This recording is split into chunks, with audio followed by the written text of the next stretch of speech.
Pada sesi ini saya akan menjelaskan contoh soal dari continuous stir tank reaktor. Nah, di sini ada reaksi pembentukan dari asam asetat ya. Jadi pembentukan asam asetat dari reaksi antara asam anhidrit ditambah dengan air.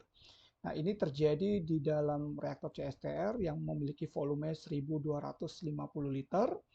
Ya, kita tahu bahwa feed ya, feednya itu adalah feednya laju alir masuknya itu untuk asam asam anhidrit adalah 2,5 mol per liter ya, sedangkan untuk airnya ya itu adalah 50 mol per liter. Nah, ini adalah reaksinya, di mana ini adalah reaksi untuk orde pertama ya.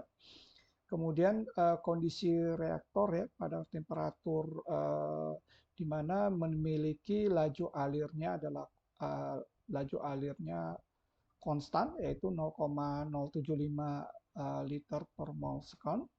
Nah, ini adalah nilai dari K-nya ya, konstanta laju reaksinya. Kemudian the feed flow rate, nah ini adalah untuk kita katakan debit ya, debit yang masuk atau laju alir flow rate-nya itu adalah 15 liter per second. Nah, ditanya konversi ya dari asam anhidrit ini. Nah, langkah pertama kita lihat bahwa ini reaksinya dari asam anhidrit ditambah air menjadi asam asetat. Nah, di mana kita misalkan aja bahwa reaksinya adalah A ini adalah dari asam anhidrit, ditambah B ini adalah untuk waternya, sedangkan C ini adalah asam asetatnya. Nah, ini adalah reaktor dari reaktor CSTR ya, di mana kita tahu bahwa data-datanya adalah volume reaktor adalah 1250 liter, kemudian ada debit ya, laju alir tadi sebesar yang masuk adalah 15 liter per sekon. Nah, di sini kita tahu bahwa ada CA0 atau konsentrasi awal asam anhidrit yaitu 2,5 mol per liter, sedangkan CB0 atau konsentrasi awal untuk H2O adalah 50 mol per liter. Nah, kita tahu bahwa laju reaksinya RA-nya adalah minus K kali CA kali CB. Jadi mana K ini adalah laju reaksinya, konstanta laju reaksinya. Oke, langkah pertama kita akan menghitung neraca massa untuk CSTR. Kita tahu bahwa neraca massa di CSTR karena ini reaksinya adalah A plus B, ya maka kita akan menghitung ada dua neraca massa. Yang pertama kita lihat dulu neraca massa di A atau neraca massa yang ada di asam asam anhidrit. Nah, kita tahu bahwa input dikurangi output ditambah ditambah apa, generasi sama dengan akumulasi. Jadi akumulasi di sini karena reaktornya CSTR dalam keadaan steady state, maka akumulasinya sama dengan 0. Nah, kita tahu bahwa inputnya adalah FA0 kurang yang outputnya adalah FA ditambah dengan generasinya adalah RA kali V, di mana RA ini adalah laju reaksi, ya reaktan A kali dengan volume reaktor. Nah, kita tahu bahwa FA ini sama dengan debit dikali dengan konsentrasi ya. Jadi kalau FA0 berarti adalah Q ya kali CA0 kurang begitu pun juga yang keluar outputnya adalah Q kali dengan CA konsentrasi pada A. Dikurangi ya, kenapa dikurangi? Karena nanti RA ini adalah minus K kali CA kali CB. Jadi kalau kita masukkan ke nilai ini maka akan jadi minus K kali CA kali CB dikali dengan volume reaktor sama dengan 0. Nah, kita tahu bahwa data-data ini Q-nya ada yaitu 15 liter per sekon ya, sedangkan CA0 juga ada yaitu 2,5 mol per liter ya, di mana nilai CA dan CB-nya ini akan kita peroleh nilai seperti ini. Jadi kalau kita masukkan 15 kali 2,5 ya, ini 15 adalah Q-nya, sedangkan ini 2,5 adalah CA0-nya. Kemudian Q-nya kita masukkan harganya sehingga kita peroleh persamaan seperti ini. Nah, volume reaktor kita tahu bahwa 1250. Maka persamaannya kalau kita sebut dengan persamaan pertama seperti ini. Nah, kemudian yang kedua, kita akan menghitung neraca massa yang di B atau yang ada di yang terjadi itu ya adalah di mana sama ya seperti ini kita tinggal ganti aja bahwa yang inputnya adalah FB0.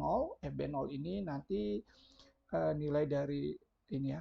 Kemudian dikurangi FB ya ditambah RA kali dengan V sama dengan 0. Nah, kalau kita masukkan bahwa kita tahu bahwa F ini adalah perkalian antara Q kali dengan CB, maka kalau FB 0 maka jadi Q kali CB 0. Kemudian di sini FB yang outputnya kita merupakan Q kali CB, sedangkan RA yaitu minus K kali CACB ini kita substitusikan ke RA akan menjadi minus K kali CACB kali dengan volume reaktor atau V ini. Maka sama dengan 0. Nah, kalau kita masukkan harga-harganya, kita tahu bahwa Q-nya adalah 15, ya, 15. Kemudian CB0 adalah 50, ya. Kalau kita masukkan, maka ini kita sebut persamaan kedua. Nah, ini ada dua persamaan ya yang akan kita lakukan. Yang pertama, langkah-langkahnya kita akan melakukan eliminasi, ya. Seperti ini ya. Jika kalau kita eliminasikan, kita kurangkan, maka akan kita peroleh nilai minus 712,5 kurang 15 CA ditambah 15 CB sama dengan 0. Nah, kemudian kalau kita tahu bahwa CB sama dengan, ya ini kalau kita bagi dengan 15, akan kita peroleh bahwa CB sama dengan 47,5 ditambah dengan CA. Nah, ini kita sebut dengan persamaan 3. Nah, langkahnya sekarang nilai ini, ya CB ini kita substitusikan ke persamaan pertama, akan kita peroleh menjadi 37,5 minus 15 CA kurang 93,75 CA dikali, nah CB-nya ini kita akan ganti dengan menjadi 47,5 tambah CA ya dari persamaan 3 ini. Nah ini kalau kita selesaikan maka persamaan kita akan menjadi ini ya. Jadi 93,75 CA kuadrat tambah 4.468,125 CA kurang 37,5 sama dengan 0. Nah ini kalau kita sederhanakan kita bagi dengan 93,75 CA akan kita peroleh ini ya. Jadi CA kuadrat tambah 47,66 CA dikurangi 0,4 sama dengan 0. Nah, kalau kita lihat ini merupakan bentuk persamaan kuadrat ya. Jadi kalau untuk mencari nilai CA maka nilai CA ini akan memiliki dua nilai ya. Nah, untuk mencari ini kita bisa menggunakan rumus ABC ya. Kita tahu bahwa CA sama dengan minus B plus minus akar dari B kuadrat min 4 kali A kali C. Ini adalah diskriminan ya. Dibagi dengan 2 kali A, di mana nilai A, B, C ini adalah nilai konstanta dari A itu adalah ini ya, 1, B-nya adalah 47,66, dan C-nya adalah minus 0,4. Nah, kalau nilai-nilai ini kita masukkan ke dalam persamaan ini, akan kita peroleh seperti ini. Jadi ini adalah minus 47,6 adalah B, ya, jadi ini B kuadrat, kemudian 4 kali A kali C ya, jadi A-nya ada 1, C ini. Nah, di sini ada dua nilai ya, plus minus ini kalau kita lihat, karena kita peroleh nilai CA adalah harus positif, maka kita ambil yang positif, sehingga kita peroleh seperti ini ya. Jadi kalau kita ambil yang positif, maka kita akan peroleh 0,0084. Nah, ini adalah konsentrasi A ya. Nah, kalau konsentrasi A ini, maka kita substitusikan ke persamaan 3, ya, maka CB-nya kita peroleh menjadi 47,5, CA-nya kita masukkan 0,0084, akan kita peroleh konsentrasi B itu adalah 47,508 mol per liter. Nah, karena ditarik adalah X-nya atau konversi dari si ini, maka kita peroleh bahwa X itu adalah CA0 dikurangi CA dibagi dengan CA0. Nah, CA0 ini kita tahu bahwa konsentrasi awal 0 itu adalah 2,5 mol per liter. Kemudian kita kurangi dengan CA, CA-nya adalah 0,084 mol per liter, dan maka kita bagi dengan CA0 2,5, maka kita dapati adalah 0,997 untuk konversi ya, fraksi mol dari si konsentrasi A. Oke, itu saja yang bisa saya jelaskan. Saya ucapkan terima kasih atas perhatian.